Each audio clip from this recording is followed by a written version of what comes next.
आमच्यावर तक्रार केली होती आणि राजकीय प्रेशर म्हणून त्यांनी आम्हाला सांगितलं बुवा घरावर तुळशीपत्र ठेवून आम्ही दोघं नवरा बायको निभी आणि त्याच्यासाठी आम्ही पदासाठी माझ्या माहेरच्या लोकांचा अन्याय करणार नाही. भेटीसाठी दाखल झाल्या होत्या, काय चर्चा झाली? तुम्ही काही कागदपत्र देखील सोबत आणलेली होती? हो, आमची कागदपत्र सगळे स्ट्रॉंग असल्यामुळे आम्ही पाटलाकडे आलो, पाटलाची भेट घेतली. आता त्याच्यानंतर पाटील बोलणार आहे त्याच्यावर. काय जात पडताळणी समितीने काय रद्द करण्यात आलं, काय कारण दिलं होतं नेमकं? त्यांनी कारण त्यांनी रद्द केलं बा. आमच्यावर तक्रार केली होती आणि राजकीय प्रेशर म्हणून त्यांनी आम्हाला सांगितलं बा. नाही संदर्भात तुम्ही न्यायालयात जाणार आहे का? हो, न्यायालयात जाणार आहे.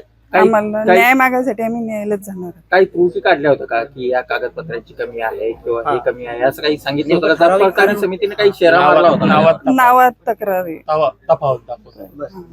जी उर्दू भाषा होती का त्याच्यात ते दाखवत आहे बा. तुम्ही नाव चेंज करून घेतलं पण नाव तेच आहे. उर्दू भाषावाले ते सांगताय आम्हाला की नाव तेच आहे तुमचं. आता तुम्ही कायदेशीर न्यायालयात दाद मागणार आहेत? हा, कायदेशीर आम्ही न्याय मागणार आहे. आणि याच्याही पलीकडे राजकीय लोकांना वाटत असं की बा पण आम्ही असं काही नाही, आम्ही पदासाठी करतो, ही पद आम्हाला लागत नाही. तुम्हाला लागत असेल ते राजकीय लोकांना घ्यावं. आम्ही असे लोक घरावर तुळशीपत्र ठेवून आम्ही दोघं नवरा बायको निभी आणि त्याच्यासाठी आम्ही पदासाठी माझ्या माहेरच्या लोकांचा अन्याय करणार नाही. माझे जे भाऊजे त्याच्यासाठी आम्ही आणि जे मी इलेक्शन गोलटगाव सर्कलमधून निवडून आलेली त्या जनते मायबापाला मी मरुस्तवर विसरणार नाही. काऊन की त्यांनी बी माझ्यासाठी खूप संघर्ष केलेला आहे. त्यांच्यासाठी मी लढत राहीन रातून दिवस. आम्ही दोघं नवरा बायको त्यांच्यासाठी लढत राहू. अर्ध्या रातची त्यांनी यावं आमचे दार उघडे त्यांच्यासाठी. केवळ राजकीय दबावामुळे म्हणजे राजकीय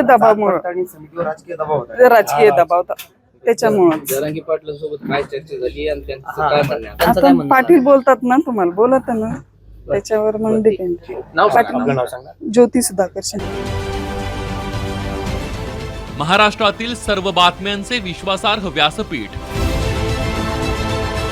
सकाळच्या सर्व सोशल मीडिया प्लॅटफॉर्मला लाईक, फॉलो आणि सबस्क्राईब करा. तसंच सर्व नोटिफिकेशनसाठी बेल आयकॉन प्रेस करायला विसरू नका.